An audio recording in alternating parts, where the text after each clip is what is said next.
So how's everybody doing? Doing great. Doing well. Still Doing all losing weight, right. Greg? I am. I moved back a couple pounds, but I'm still on the hunt. I've been trying to I changed my goal a little bit to not necessarily only lose weight, but to build muscle a little bit. So I worked out, which was good. So That's not a hopefully good goal. a little muscle, but we'll see. I'm on the path. That's not a good goal to have. Well, I shouldn't say it's not a good goal to have. It's good to have any goal, but I'll talk about it in a few minutes. um, Oh, just a Naomi, heads up. I do have a hard stop in an hour. a It'll be hard 1 o'clock my stop, time. not a hmm heart stop though, No, not a hard stop. Hard Just a stop. hard stop. just a hard stop. Yeah. Um, so how did you guys make out? I gave you a job last week. I gave you a task, or at least I suggested one, to change your past negative. Did you try that? Kathy, you have kind of a blank stare in your face. I forgot about that.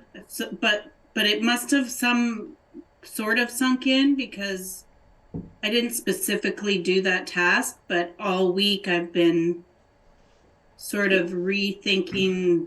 So I have been doing it, but not, I guess, not consciously. I've been thinking about past things that I thought were bad, horrible, or whatever, and thinking about the lessons that they taught me. And so I guess I have been, but I forgot that you gave us that task. Yes, well, that's a good approach, you know. So, but I'm going to talk about it again today, so you know Okay. we can cover it. So, yeah, any questions, comments before we get this train moving?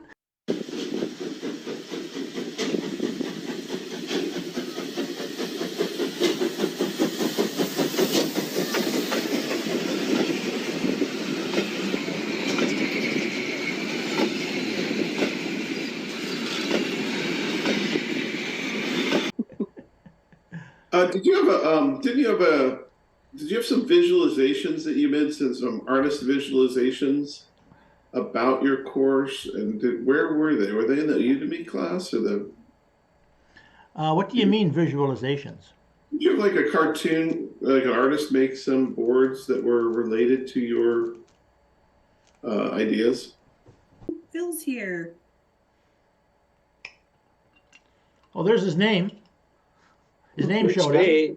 It's There he me. I'm is. sorry. I'm sorry. I'm late. I too much advance. Bad Phil. Ooh, boo. Anthony, this is what I was talking about. Didn't you know this? Yeah, I think those are cracking the success code. You have that course. Yeah, I think that's what I was. That's what I was. Okay, that's right. Just Yeah, was they're looking. part of that program. I gave you Yep. Okay. I gave you a link to get into that course. So they're with that. Got it. Yeah.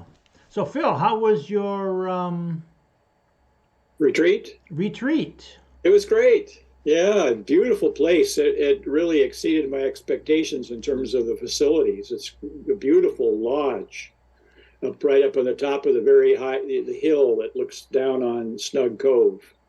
You just wind your way all the way up to the top, and beautiful groove of trees with some gaps where you can look at snow-capped mountains and So is that on Bowen yeah, it or is. It is snug. is it on Bowen or on the mainland? Bowen, on Bowen Oh, it's Island. on Bowen. Oh, I see. Okay. Yeah, yeah. Oh yeah, Bowen Have you Island. ever been? Have you ever been over there? Oh yeah, many times.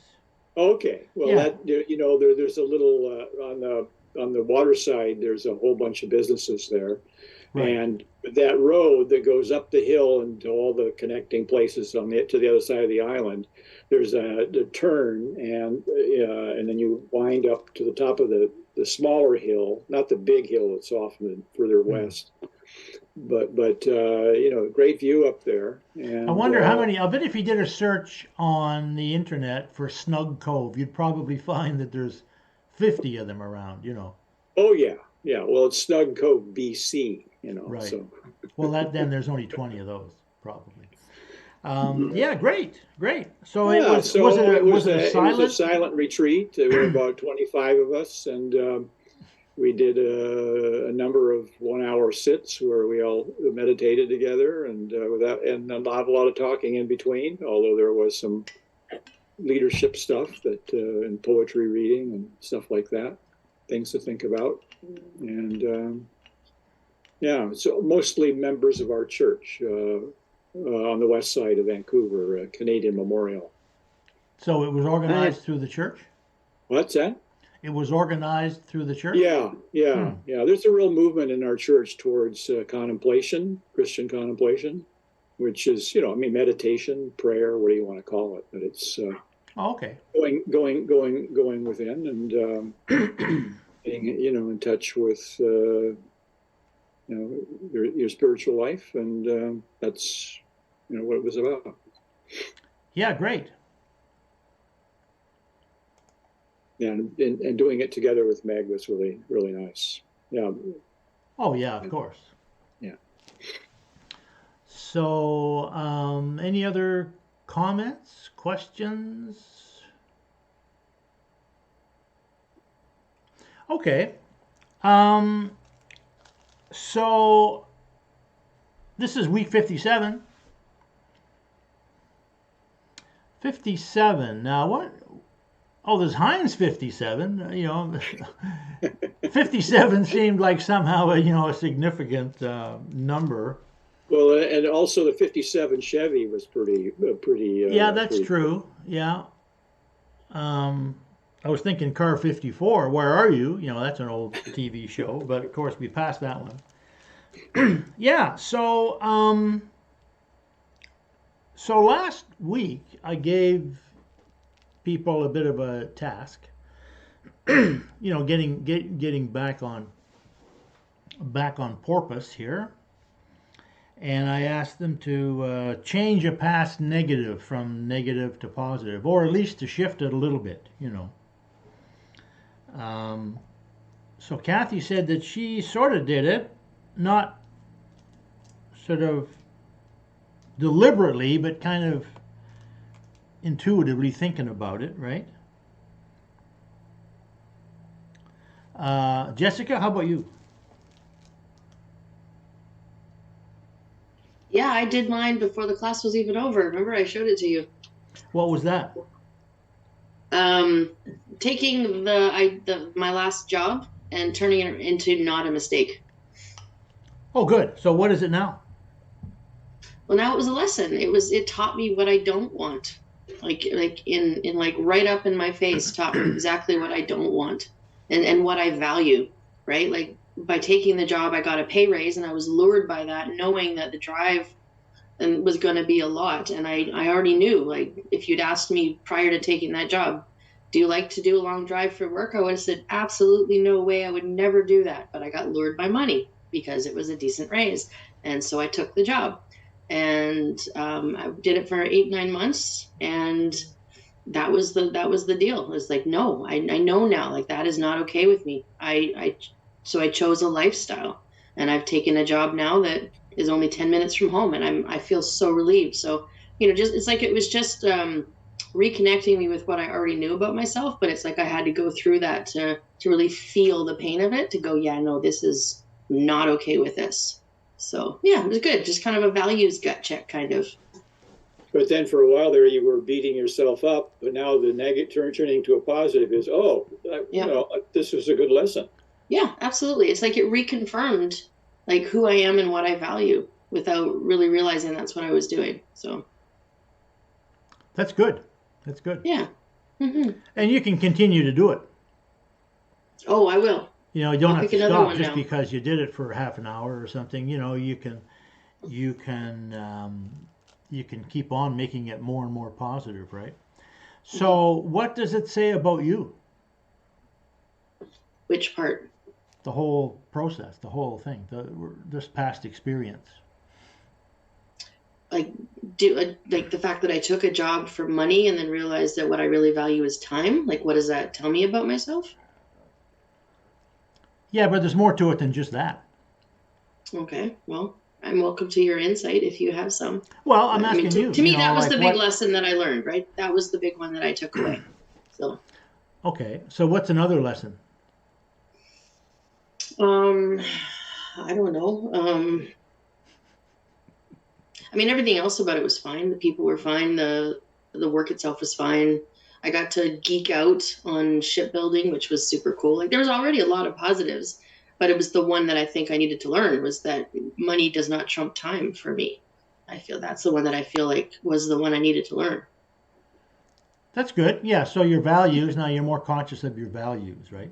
Yeah. Certainly around this, like a job, you know, you're, Well, in general, too, right? Like, I think my time is valuable, right? Like, I wasn't able to do a lot of the things that I love to do because by the time getting up at 4 a.m. to get to the job and then not rolling in till almost 5 o'clock every night, by the time I got home from work, like, I was done. I didn't really have much left to give because I am a morning person and I'm an introvert that by the time 5 o'clock came around, my energy stores were gone. So I wasn't actually able to, I was giving them 5 days of my week, like that, because I didn't do anything else. Right. And so I recognize now that that's not okay. I need a job that fits my lifestyle. And that's what I feel like this new one is because it's close to home.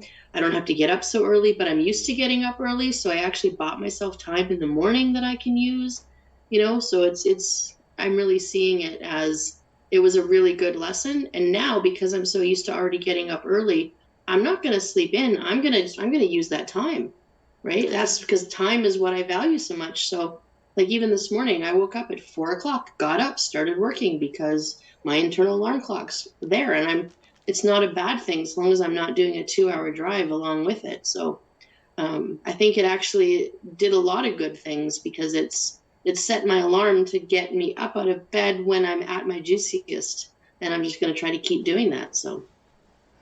did you make any friends there? Not that I think I'll keep. Like it was fine in the moment. I mean, I've connected. I always like to connect. I went through and did my whole LinkedIn connection thing, and I've been walking around and saying, you know, goodbyes to people and whatnot. And so I think I've made good connections because you never know. Connections are worth a fortune. So you never know where a connection can go. But in terms of a friend, probably not. No.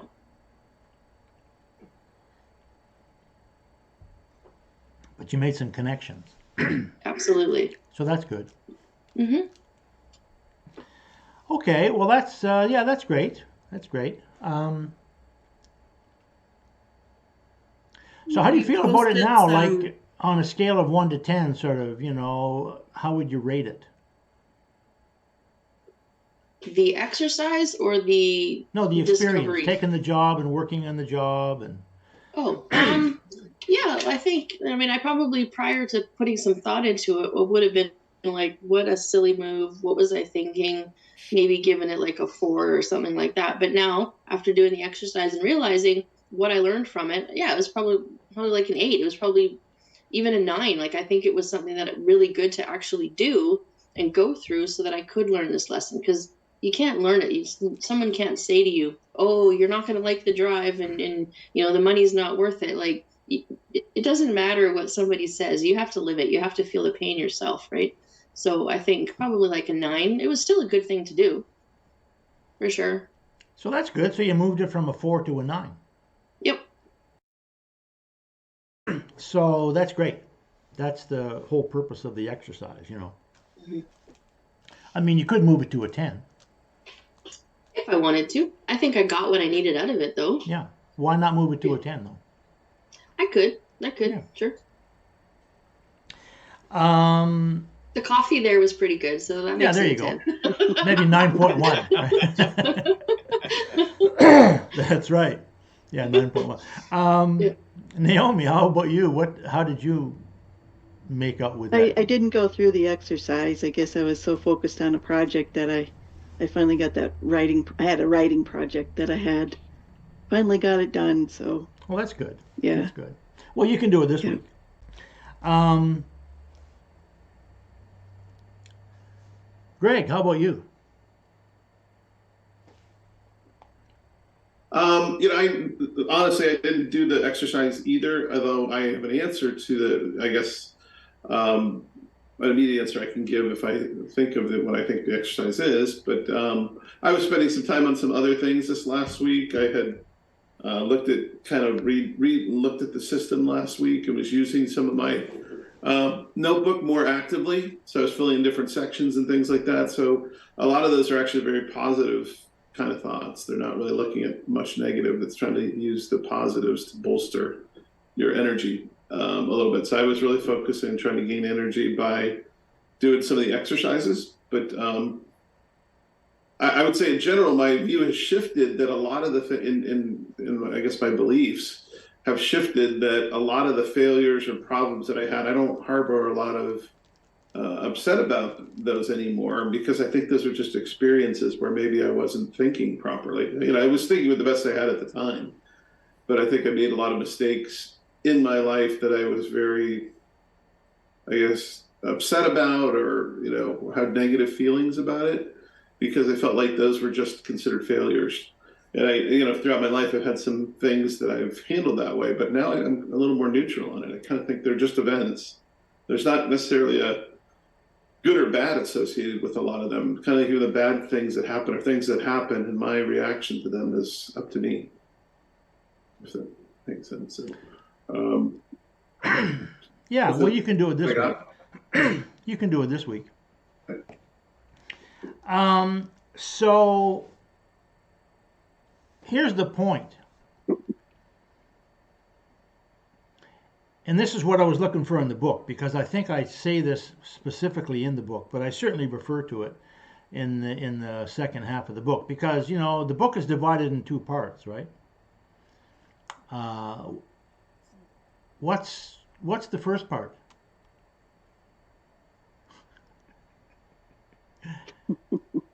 Class?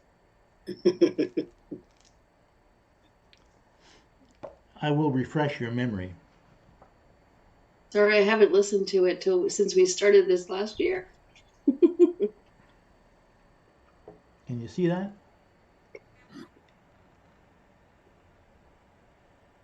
Can you read it? I cannot read it. Oh, I just switched to speaker view and then you took it down.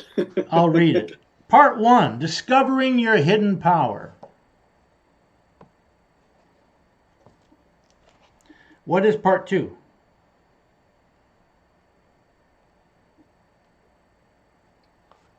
This one's easier to read. I don't recall. Can you read it? Yeah, I can see that. Yeah. Using your hidden power. Yeah.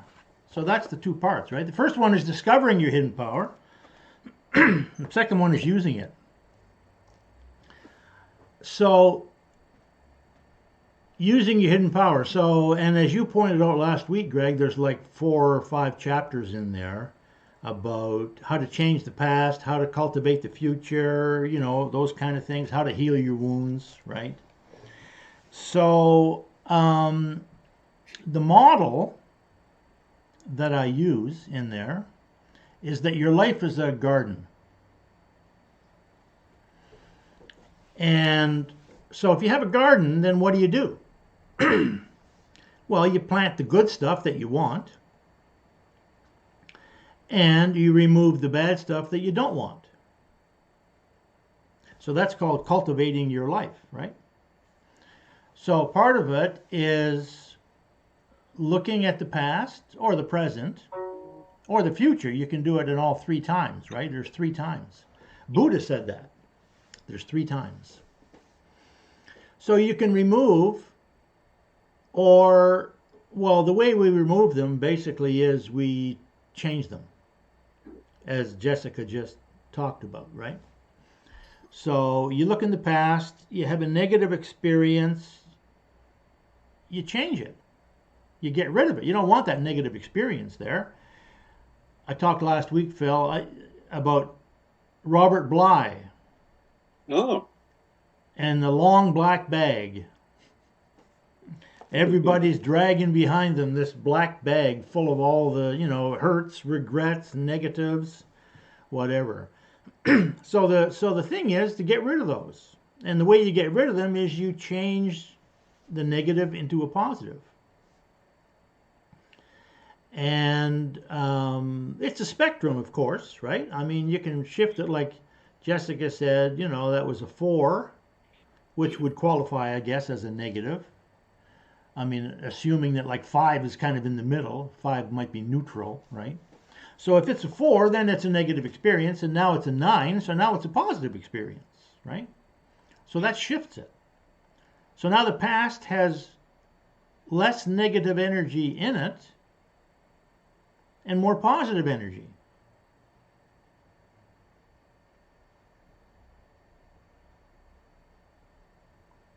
I will repeat that. Now your past has less negative energy in it and more positive energy.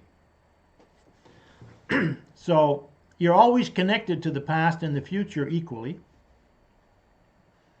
So if you have less energy coming to you from the past that's negative, and you have more energy coming from the past that's positive, then that changes your present.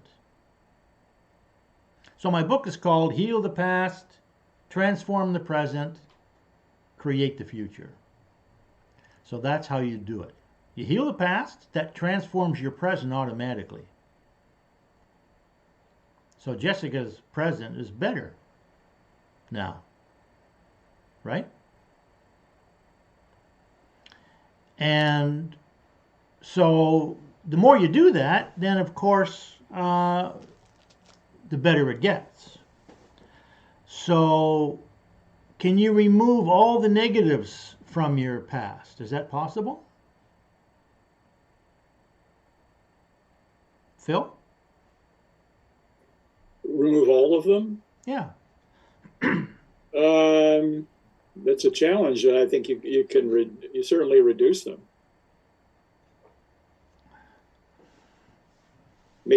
Categorically, I mean, 100% get rid of all the negatives. I think that's a pretty tall order. Maybe it's possible, but that's a super high challenge, I would think. So it's possible. Right. Is it possible for you?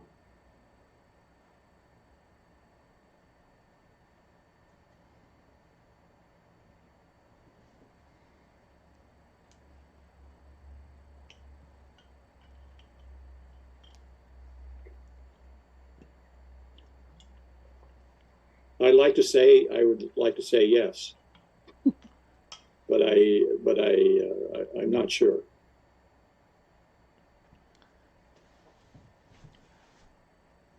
Kathy? So this is going to sound negative maybe, but do you need to get rid of all your negatives for your whole life? Isn't there some role for them? And I don't know why, I'm just asking. Well, you don't need to do anything. It's your choice, Right. Like, I have a garden outside, and the thing about the garden is that weeds spontaneously blow in. You clean all the weeds out, and then you go back a week or two later, and you're looking at, oh my God, there's more weeds there. Right? So I can decide if I'm going to take the weeds out or not. And so it's my choice, right? Mm-hmm. I mean, if I don't care about the weed, then I can leave it in there. I don't have to take it out.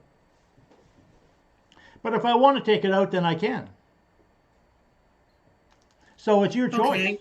So it's your choice. I guess I just don't understand, like, do negative experiences in your life, don't they teach you lessons?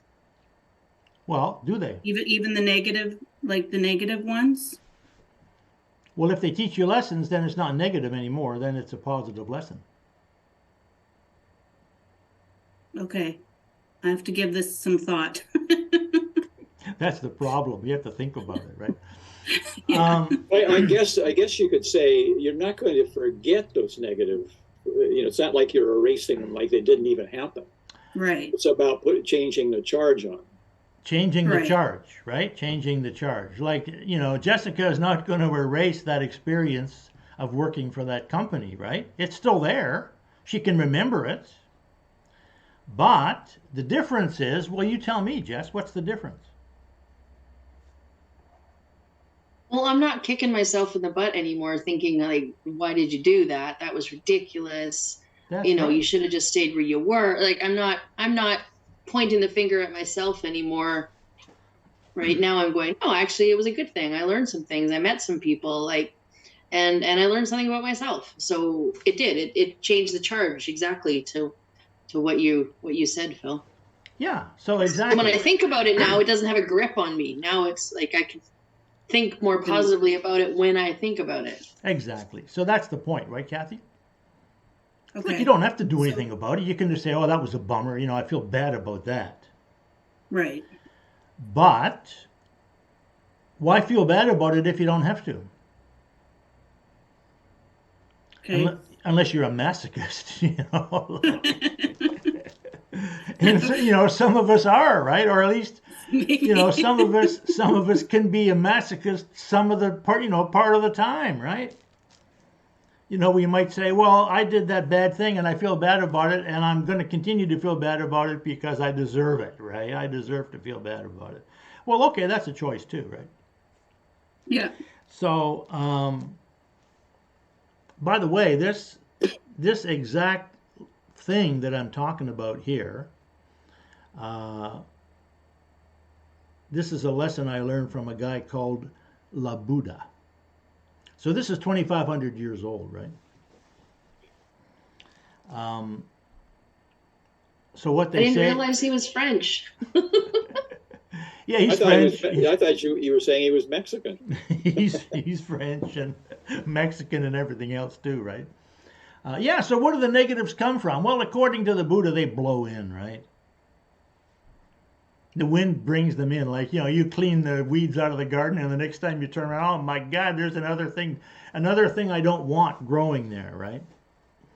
So you have a choice. You can take it out. So that's the point. That's the purpose, right? And you have the tools now because it's in the book, right? And plus, we've talked about it for 56 weeks now. So the idea of changing the meaning of it changes the energy, right? So why did you take that job, Jess? Which one? The one we just talked about. The one that I no longer have? Yeah. Money. Yeah, that's for sure. That's a part of it, right? Yeah. And I mean, it's a challenge. I'm a growth oriented person. I like a challenge. I thought it would be fun to do something different. There was a bit of a pride thing there, thinking I was going to go work amongst a bunch of engineers and that I could keep up with engineers. There's a lot of layers to the thought. There's, of why I would have taken, and I was headhunted for it, which is cool, right? So there's a compliment that you get from that. And, Yeah. So yeah, there's lots of cool reasons why I took the job in the first place. Exactly. Yeah. And, I'm going to suggest part of the reason you took the job is because you weren't as conscious of your value system as you are now. No, I mean, I thought I knew, but now it's been like hammered home. Yeah. So now you're more clear, right? I mean, money is Yeah. great. That's a great incentive. That's a good reason to take a job. Oh, it gets more money, right? Mm-hmm. Now you realize, oh, there's other reasons to take it, and there's reasons not to take it, and it's a balance, right? Mm-hmm. So yeah, so And that's it's good. interesting because some of the things that I liked about the other job, making the connections, I haven't even started the new job yet, and I've already had 3 people from the new place email me, connect with me on LinkedIn. We're already starting to connect even before I've started. So Yeah, that's right. So we've talked quite a bit about past successes list, right, Phil? Right? You're familiar with that one. So Yep. so basically that's the process, right? You you cultivate more positive energy by adding more past successes to it. Now, for Jessica, this might be a past success, right? Shifting that job from a 4 to a 9, hey, that's a success. So that could be one of your past successes now. Well, and just the fact that I was able to do the job, not being an engineer, Yeah, that's a success, right? Yeah. Like I did well at the job while I Exactly, was there, right? exactly. So, yep. So if we systematically go through the garden of our life here, and when we spot a negative, we well, first thing we do is we write it down on that list that I showed you last week, right? My personal cultivating success plan, right? Because we may not want to work on it right now. I mean, you might be driving down the road and suddenly you realize, oh, geez, I got this thing in my past here that I just thought about. And every time I think about it, it bums me out, right? I don't have time to work on it right now because I'm driving, but, make a note of it. And then, later on when you feel like it, you have a half hour that you can apply to it. You take out a sheet of paper and you say, okay, well, what meaning does it have and how can I change the meaning and what positives were there and that sort of thing. Meditate on it, contemplate it, shift it, right? So the bottom line is your past is not finished yet. You're creating it every day.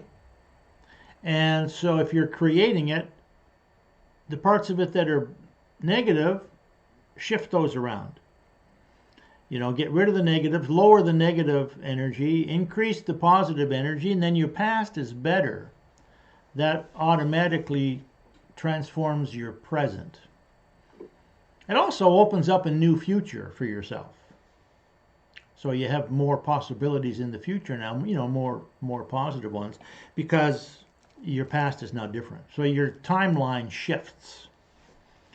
Your timeline shifts laterally in a positive direction. So, and then likewise, the future, right?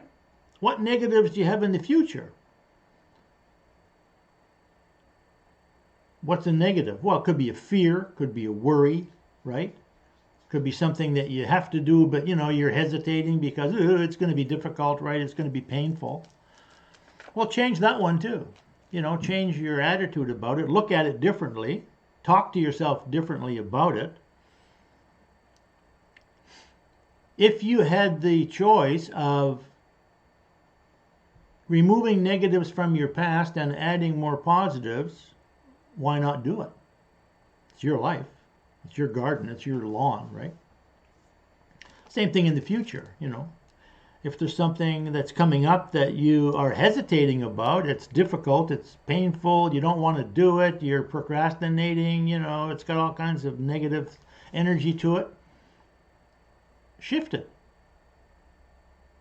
Make it positive. Make it a positive experience, right? If it's positive, then you'll do it automatically without thinking about it and you'll enjoy it. You won't have to fight through it.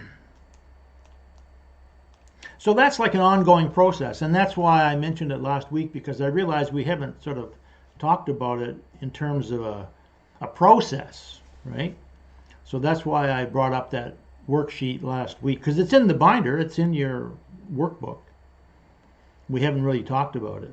So it's nice to have a plan, So choose one, choose a negative, something that's weighing you down, that black bag. It's getting heavy, right? Yeah, so that's that. That's all I want to say about that. I think any comments there, Naomi?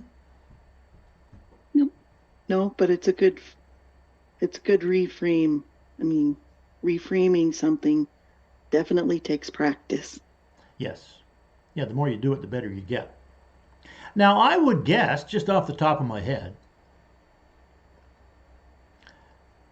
if you asked 100 people about this, somewhere around 99% of them would say it's impossible.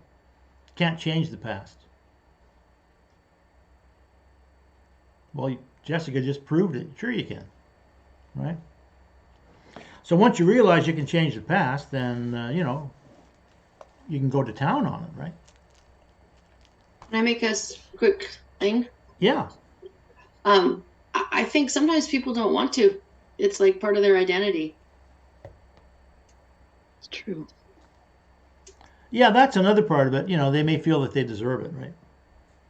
Like you were saying, penance, right? Like there's a cultural or maybe even a religious, like you got to pay for your mistakes kind of mentality as well, right? And it's like if you let it go, then what? Like I'm not taking responsibility for my actions anymore. And I think there's a lot of things that people need to kind of go through to even allow themselves to think that they can.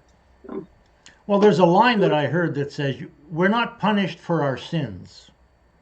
We're punished by our sins. Mm. In other words, we do it, right?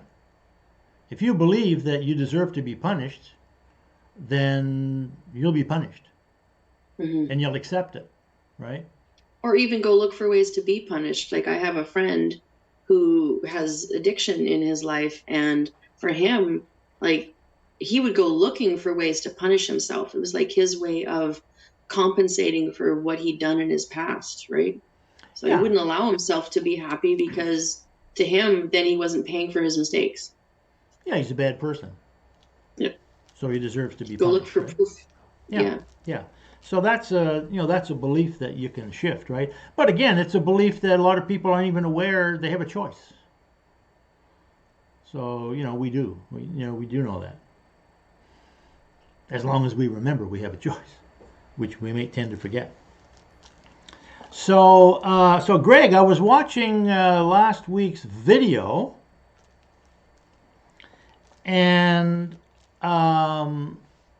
you were talking about, you were talking about a couple things there. You were talking about depression, and you were talking about losing weight, and a few other things. But one thing that you said was, life is hard.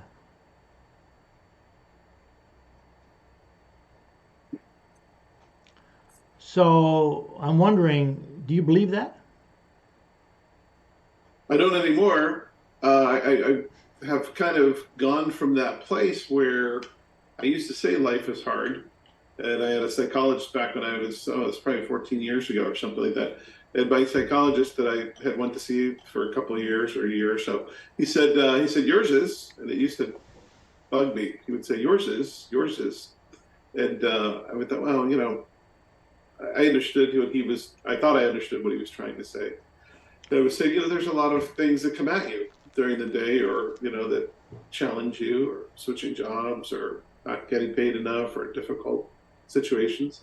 And I thought that's what I was trying to refer to. And it was somewhat annoying that he would say, yours is. I thought, well, everybody's got this coming at that. But I think what he was saying is the way I was processing it, or the way I was thinking about it, was making it worse. He was trying to point me in the right direction in terms of doing that. And I think I've had some success in doing that over the years, but I think I still have the propensity to think that way. What I'm saying, when I say I'm not saying I'm totally over that, but I'm saying I recognize that is an incorrect formula. I guess I kind of the prototype is not to do it that way. The right way to do it is some of the things that we're talking about in this class. We're trying to use tools to change the way you address those problems as they come up. There are, those challenges. They're challenges to be overcome. And you can actually make something good of it if you want. All these things that are happening are kind of events, things like that, and they can be neutral. They're just events. They're just stuff. Yeah, I think Rosalind Russell said life is a smorgasbord. Mm-hmm. Right? Yeah. A different metaphor, So I use the word garden, life is a garden, right? Yeah, so because if you think life is hard, then it's hard. And everything is hard, because life is everything, right? You can't get much bigger than your life. Right. So if your life is hard, then it's like, going to work is hard, and losing weight is hard, and earning money is hard, and, improving your relationship is hard, because it's all part of life, right? So I just wanted to point that out. You know, like Dr. Phil. How's that working for you? He's going to retire now. He's shutting down his TV show. So you also talked about it's like moving a big heavy ship. Uh-huh. So there's another image. That's hard, right? Moving a big heavy ship, that's hard. Can be. Or turning one. It takes a while to turn a big heavy ship. Yeah. Well, if you're strategic and you know what you're doing, I don't know that it is. I mean, for a ship captain, it's probably not hard. Yeah, just, you know, one finger, right? Maybe he's got a joystick, you know. Crew, he presses the button, and the crew responds, and or the button, you know, it's automatic. Yeah, but there's a limit. There's a limit to how much of you know, you can't. The turning radius is you know, limited by physics, not by you know, you can turn the you know, the wheel, but you know, you know, it takes a while to turn it around. It isn't something you can't turn on a dime. It depends how much power you have. Yeah, if you have a bow thruster. Yeah, you have a bow thruster, you can turn it in your own space, right? But yeah, so but anyway, so the thing that I was just referring to was this metaphor of a big heavy ship, right? Because I said, what about if it's a rowboat, you know? Right. So you said this morning that you have a goal, right? Yes. And I said that's the wrong goal. So that was a little rude to say that.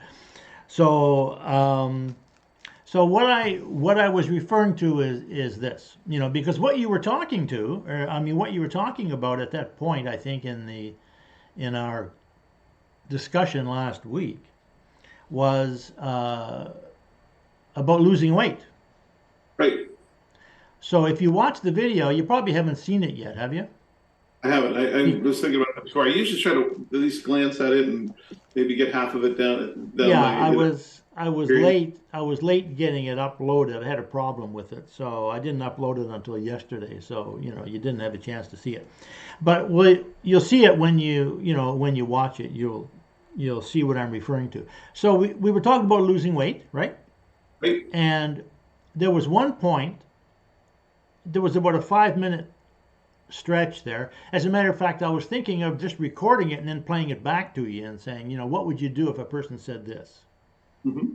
You know, how would you coach a person, or what feedback would you give if a person said this to you, right? So one thing you said was, choose one goal. And then about a minute later you said, well, I have 3. Mm-hmm. So that's what I mean about the wrong goal. Okay. Because you said choose one, and then you said I have 3. So you said one goal was to lose weight. Another goal was to build some muscle. Another goal was to turn back your biological clock. So that's what I meant about careful, you know, choose one. Mm-hmm. So what would be the easiest one to do?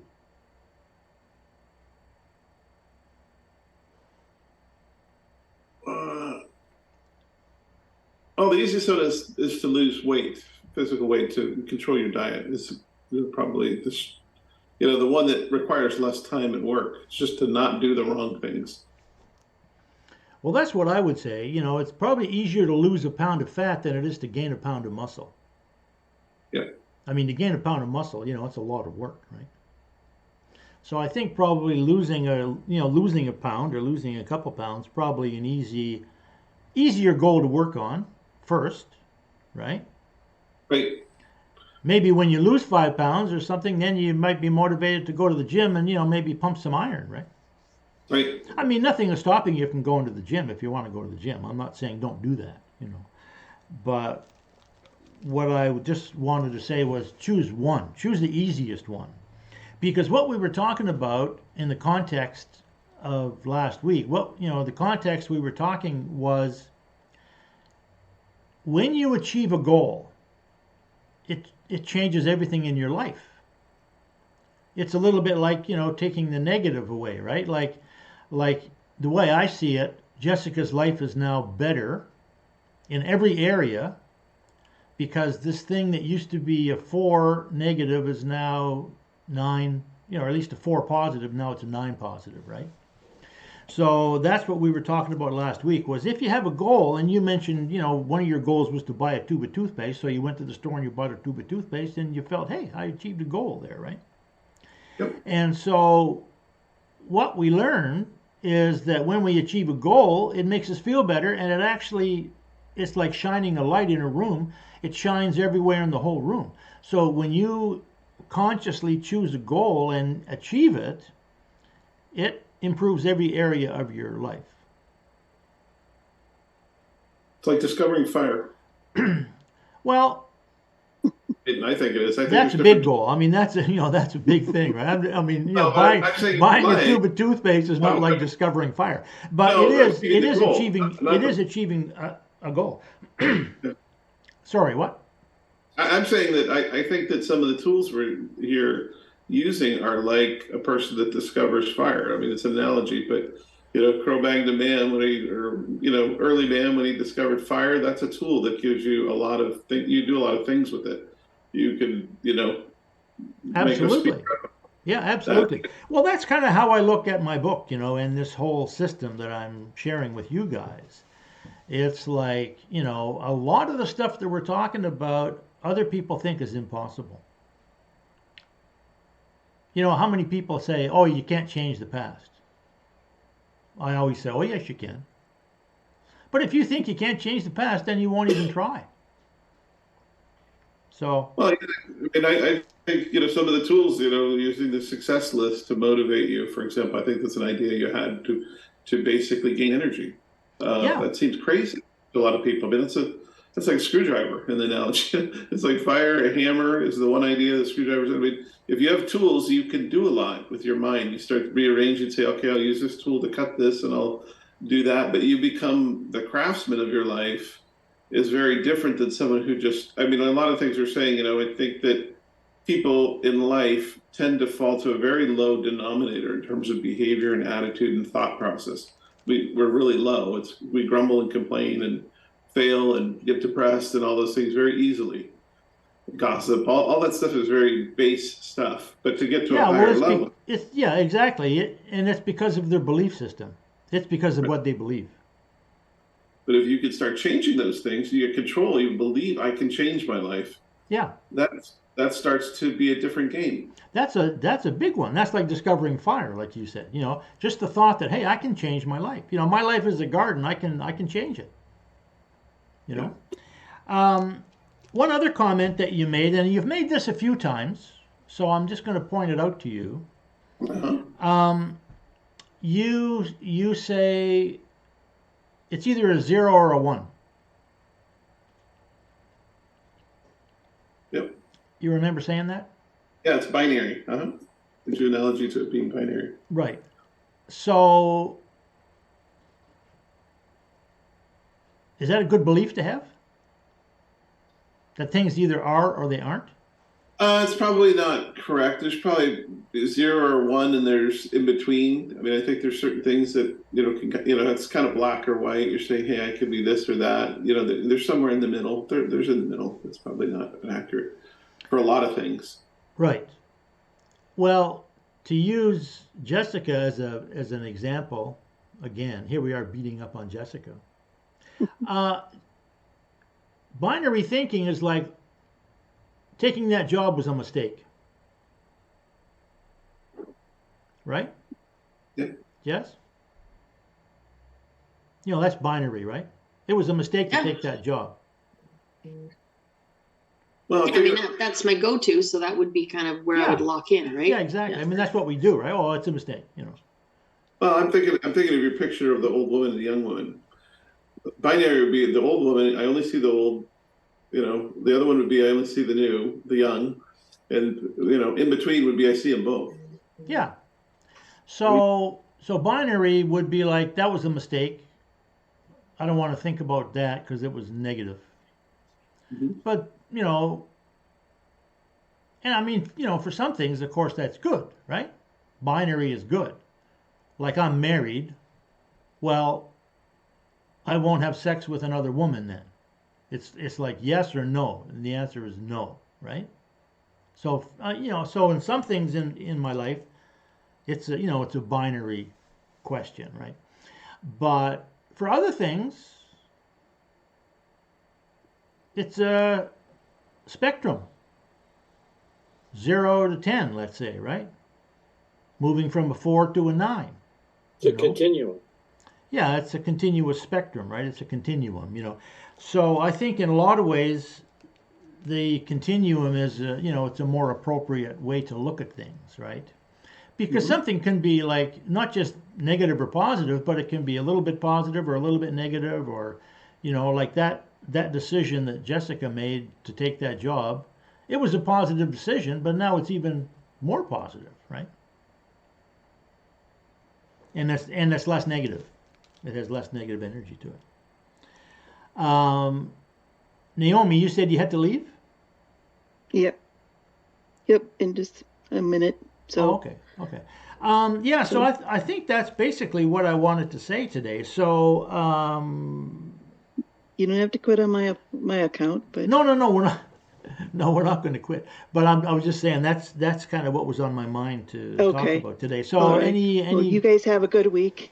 Okay. So we'll see you next week. Great to see you. So try that exercise this week. Pick For sure. pick something maybe that you regret, and shift it. Right. So. All right. Find something. Okay. Thanks, Naomi. Challenge. See you later. Bye. Okay. Great. Bye. Great. Bye. Yeah. So any comments or feedback there? I'm not sure why, but I feel like I'm pretty hard today. I'm kind of. I'm not sure what happened, but you're delivering that feedback. We appreciate that. Yeah, I was. I maybe came across a little too heavy-handed or something. I don't know. You came with your claws out today. That's Sure. Greg, are you okay, Greg? right. I was a little put back by a couple things along the way, but I have it on my success list. I actually wrote down that I reframed it already, so I don't mind, Anthony. You have a lot of good things you've done, and to help us all out, and I think you've been generous in that. So I think sometimes your questions can be Socratic, and they can be a little embarrassing when you're going in a direction and we don't really get what you're doing. So I think that's okay. I think I feel like looking at what I'm gaining is much more important than being too worried about the semantics of it. I guess if that makes sense. I mean, and sometimes I'll speak for effect too. Like right. Like if I say, He knows you can handle it. That's the wrong goal. Oops. Exactly. That's like pretty heavy, right? Yeah. But I knew it would get It's like- your attention. It's like Tony Robbins when he works one-on-one with somebody at a conference, and he's like, and I'm only talking to you, right? When really he's saying, I'm talking to the whole group. I'm just using you as my example. A hot seat, right? It's a little. The hot seat does make kind of raises the stakes, I guess, a little bit in my mind, and so that's okay. I think it brings your focus to mind, and it makes you challenge a little bit and have to work for it a bit, rather than just saying, hey, here's the answer. This is what I'm going to tell you. Listen to this. I mean, I think it's a little different method. What did you say was? I didn't hear the word that you used there. The hot seat. Oh, the hot seat. Yes. Yeah. Oh, yeah. The hot seat. Yeah, that's right. Yeah, I didn't. I didn't frame it that way, but that's a good idea. Who wants to go on the hot seat? Then you started prepared. Okay. My camera what's goes this? off. Right in high school when I was in Latin class, and all of a sudden, Get in line to get on the hot seat. Right. Caesarianus, what's up? And Little Caesar. I was like, okay. Well, lots of times, I find that as much as I appreciate all of you guys, like I said a number of times, I wouldn't be here except for you. And I do appreciate you. But I find oftentimes too, like I might look upon you as a mirror, right? So like I look at something that maybe that Greg says, and I'll go, wait a second, because I say it too. So I'm just I'm talking to myself lots of times when I'm talking to you. So is life hard? No, life is not hard. I Phil? just gotta say, I got a long way to go because I think life is effing hard. Yeah. You got 50 weeks still to catch up, Gabby. So here's the I question. think that's a relative. This sounds so weird, but no, I don't know. I mean, I think Einstein was talking about relativity. Yeah. He was talking about everything is relative. It matters what angle you're looking at it from, in my opinion. So when you're looking at it from this, you're standing on the ledge of its, the ground of its hard. You're looking at this thing happening. It is hard. But when you can change your perspective and say, hey, this is a wonderful adventure, for example, that we're all in. Well, now it feels different. So here's yeah, that's right. So here's the question, Kathy. When did life become hard? I don't know. I mean, that's why I say I have a long way to go. It feels like it's been hard for decades. So was it hard when you were 3? I don't remember. 5? Probably not. 10? Things were changing. Things were, yeah, 15? definitely. 15 and after. So Basically. so what happened? Why did it suddenly become hard? If it wasn't hard at 5, 10 was changing a little bit, judging by your body language, and then 15 it was hard. So what changed? I'm not sure I want to get into it. Yeah, you don't have to get into it. Yeah. I'm just sort of giving you these rhetorical questions here to think about. Yeah. I think it's important, though. It certainly was important for me, to say to myself, when I was 10, I felt this way. When I was 20, I felt that way. What happened? Mhm. And I was able to realize, oh, yeah, I remember thinking this and then changing my perspective and thinking that, and then adopting this point of view, adopting this self-image, right? I Yeah. talked about that a couple weeks ago about going from being the teacher's pet to being kind of a rebel, joining the losers in the class. Man, that was a decision for me that changed everything. And then it took me like 15 years almost to get back to switching back. And as a matter of fact, I'm still in the process of switching back. Mhm. Because I find that that decision that I made to become a person to whom life was hard. Mhm. Yeah. That's Yeah, like I said, I know I have a lot of work to do, and I'm doing the work, and I'll keep doing it. well, And you have maybe to working at it a bit harder. well, you Yeah. don't have to work harder, but you can work smarter. Hmm. You can have fun with it, right? It's like a game, think of it as a game. Yeah. But I hear you, and some things are hard. Like Greg just said, your perspective is, oh, this is hard, Yeah. I mean, for Jess, when she took that job, you remember when she first started that job that she had before, she was pumped about getting that job. She was so proud of herself for getting that job. And then after a while, it was like, oh, wait a second, what have I done, But You landed on You your did feet, take right? some nice pictures on your way in. Yeah, and she landed on her feet. Here she is now in a whole different situation, right? Because I So, went there looking for the good things, Gabby. And so the Yeah. view was definitely one of the good things. Yeah. but I think that's a good point. You can think about that. Like, Yeah. when did life become hard? Because I remember when I was about 10, I was the king of the world, like the Titanic, right? Um, and then when I was like 18 or something, I just wanted to crawl under a rock. And so I thought to myself, what happened in there? What did I do? And that question that I asked Naomi, what did you regret? Well, I can think back, to some of the decisions I made that I regret making that decision now.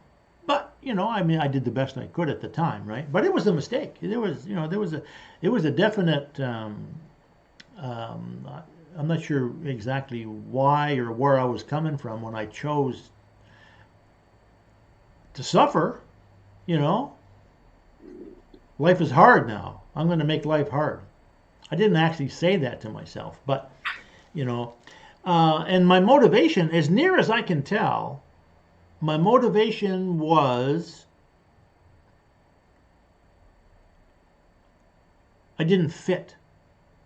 I didn't fit in the group that I used to fit in, so I looked around and found another group to fit in, and I chose to fit in with these guys who were struggling and losers and, bad marks, and they smoked, they drank beer, So I started doing all those things, right? So did you already feel like you fit in with that group, or you felt it was easier to fit in with that group than?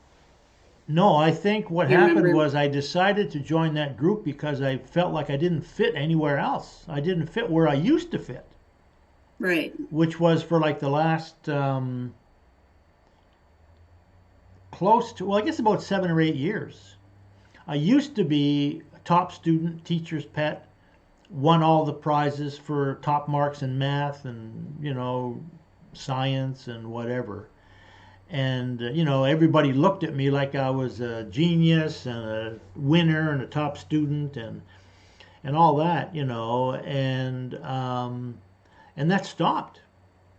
We moved, different province, different school system, and all of a sudden it was like, what, and so I went through this kind of, I guess you call it an existential crisis, right? Like, who am I? What is going on here with me? Where do I fit? I didn't fit anywhere. So I thought, well, here's a group that I can fit in with, because all I have to do is complain about how hard life is, and they all agree with me, and they'll accept me as one of them, right? So, but I think, what happened was basically it was an emotional thing. I just felt like I didn't fit, and I wanted to fit in somewhere. That was, as near as I can tell, that's what happened. I made that decision that I would rather fit in with them than fit nowhere, So, you have to go, Greg? No, I just had a comment that was. Oh, that okay. was- Yeah, sure. One of the things that I've had some success with this week and maybe last I don't know 10 days or so was I started doing your morning and evening meditation that you had provided, and I think it's good because it makes you disassociate. So it has you come out of it says one thing is imagine yourself from a third perspective, and when you do that, you kind of back away from feet up and look at yourself and say how you're going to spend today and what are some of the relationships and things you think might happen, and then afterwards you look back at it. But I like it because when I do that, it makes me kind of question my decisions that I'm going to make, or like my image of myself or my perspective. And it's try to do it a little bit better. Really, this is, what is that the best way, or, based on what you're learning, is that the best approach? So I find that I am a little bit more polite, a little bit kinder, a little bit happier, or, these kind of things. But it makes you kind of crack the image of yourself, where you get a choice to come back in differently. And I had thought about it in some of the strategic or real basic things, but I'm glad you brought this conversation up, because I think even the way we talk to ourselves and tell stories to ourselves, like, oh, my life is hard, and it's a repeating of maybe what your parents taught you, or some friend taught you, or, teachers or whatever. I mean, people admonish you at times in life. And, you get that feeling. But I was like, it's one of the other sayings I see sometimes is, I'm kind of a grinder. And proudly I say that, like, I'm grinding it out, I'm working hard, and it goes along with that, working hard to overcome the thing again. And it's, it's a pretty high cortisol thing to say when you do that. It's a kind of a stressful way of approaching life. I mean, thinking about Jessica's Bring the Joy. That's a different perspective, a way of doing it, right? It's kind of like, hey, I'm going to get it done this way, right? And, I look at those two things. I mean, I was always praised to be, having a good work ethic is good. That part of, I'm a grinder is probably good, but the who likes to be ground too? Yeah. Nobody likes. No, that's exactly right. I had a friend. I guess he's still a friend, even though I haven't seen him for decades. And he was the #1 realtor in Vancouver for 5 years in a row. Maybe more, but I remember, 5 years in a row. He sold more houses than anybody else in Vancouver. He sold about 50 houses a year, just about a house a week, where other people were, selling a house a month maybe, right? And I went to see him one day in his office, and he had a meat grinder on the side of his desk. It was attached to the side of the desk. You have a meat grinder, you screw it to the countertop, and you're grinding your meat, right? So I said, what's that? He said, it reminds me that I'm a grinder. I said, oh, okay. Grinding it out, right? So yeah, you need to grind it out in the sense that, you keep chugging away, right? But of course, you don't want to focus on the grinding as, you do for a while, right? But you want to step back and say, well, am I grinding on the right thing? Am I doing the right thing? Because we can get into grinding. It's like, we pull on a door to open it, and if the door doesn't open, our natural reaction is to pull harder, right? And sometimes if it's just stuck, it comes open. But if it happens to be locked, then it's not going to come open. You have to go, oh, wait a second, I need the key. I didn't realize it was locked, right? So yeah, grinding is good. We all grind, but we want to make sure that we're, grinding using the right tools, using the right strategy, right? I mean, one of the things in your book you talk about is using your imagination. I think part of it is, once you disassociate, what we're talking about is, you then have a choice to start saying, do I want to be this Greg, or do I want to be this Greg? There's an alternate Greg over there, a future Greg, or more polite or happier or smarter, or using strategy more to change my life. I mean, that could be a really fun life. You say, hey, when the rocks and boulders come down the hill at me, I sort them. I have a little thing in front of me, and it's got a little thing, and all the little ones go to the left, big ones go to the right. They both go in bags, and I just pull the carts behind me as I go up the hill. You're going to like the video when you watch it of last week. Yeah. Because they put some graphics in around that idea. Oh, yeah. Okay, yeah, I'll be interested to see that. I used to listen to them, but now I got to watch them. You make me watch them. Well, you can listen to them too, but I mean, watching is, better. Watching is good, because lots of times when I'm talking, I have an image in my mind, and but I don't say it. I just use the words. But as I said before, I can say the word dog, and everybody thinks of a different dog. So if I want to think of a specific dog, I'll have to show you a picture, right? So.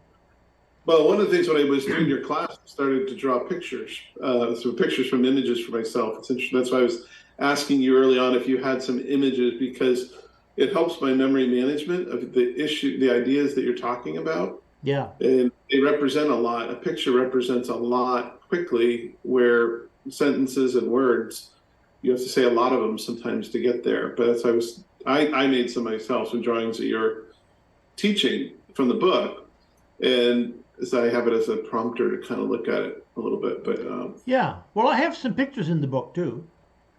Not too many, but I have, I have a few, because I find that too, that having a picture, a picture's worth 1,000 words, right? So,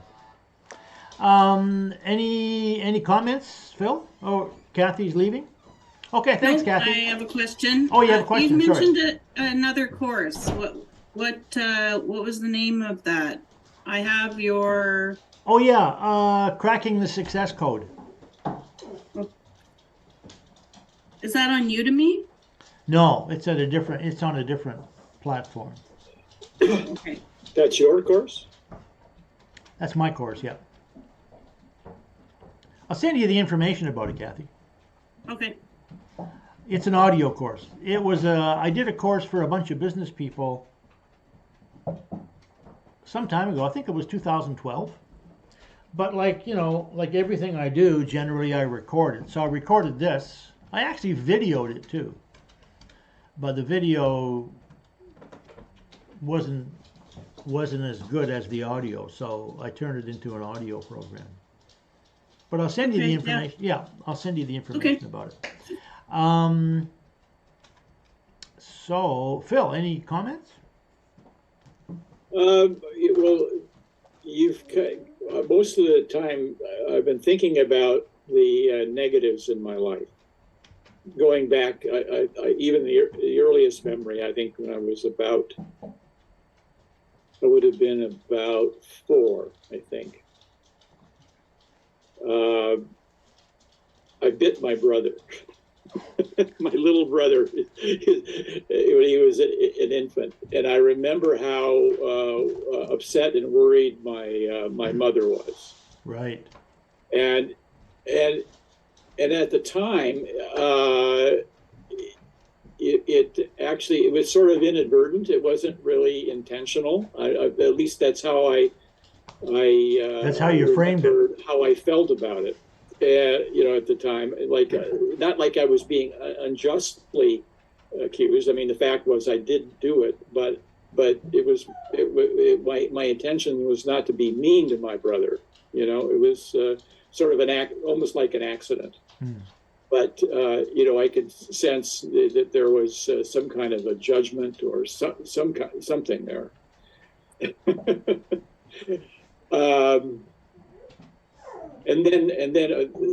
So then I'm taking other inventory. Okay, what are some other negative experiences I've had in my life? Relationships, old girlfriends, my 2 previous marriages, other things, mistakes, situations where I was in a bit of a pickle in a job situation, where a boss was coming down on me, whatever, the only bad grade I ever had when I was a student at UCLA, I got a D in Spanish. I had this teacher that just was a klutzy teacher. I wasn't motivated. He took the fun out of the whole topic, right? And so I had I had a reasonably good grade average otherwise through 4 years of college there, but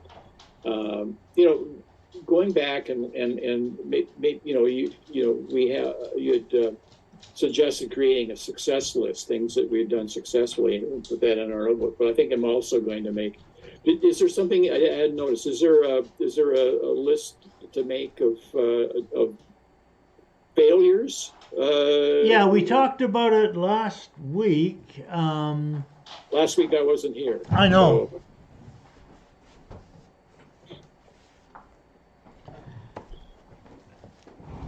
Yeah, if you watch last week's video, you'll see it.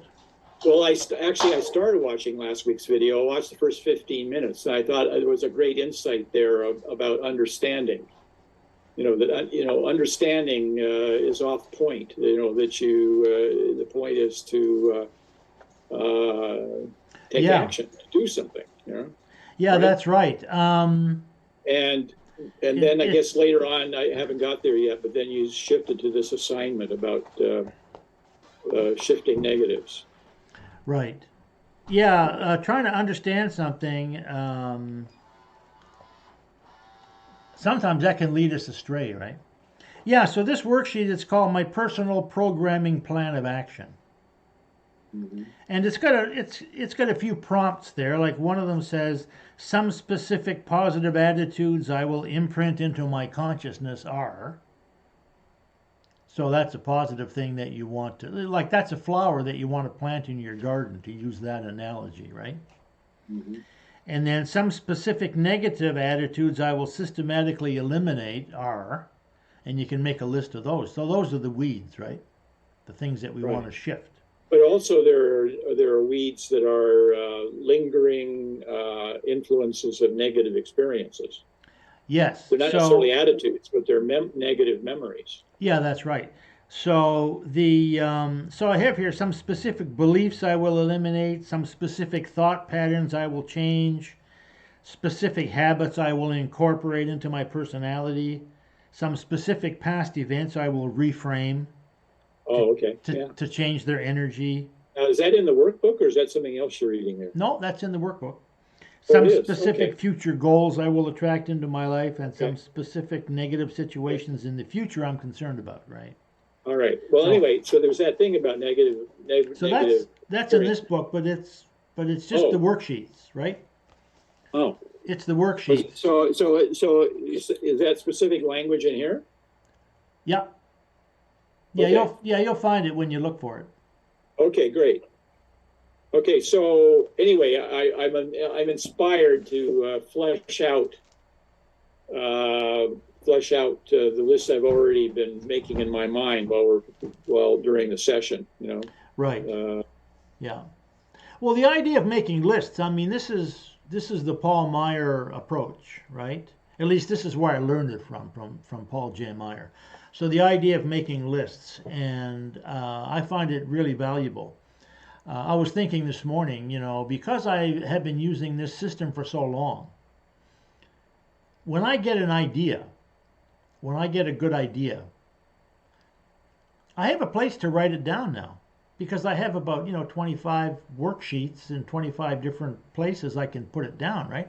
So if I think of something positive that I want to remember, I have a list to put that down. That might be a past success, right? Or if I come up with some things that, I was rude to this person, I don't, where was that coming from? Why did I say that? That might be an attitude that I want to change, right?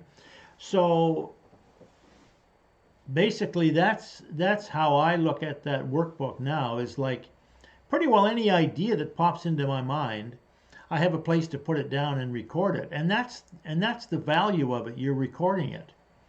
I think of it kind of like a hard drive for my mind, Like I have files on my computer. I'm sure we all do. And every once in a while I'll open a file and I'll go, what's this? I can't remember putting this in there, and I look at it and I go, oh wow, that's really an interesting thing I wrote down there, or that's an interesting set of photographs that I took, or something that I totally forgot about, right? You find them in there. So that idea of having that filing system where you can write down your thoughts, that's been probably the most valuable thing that I've ever learned.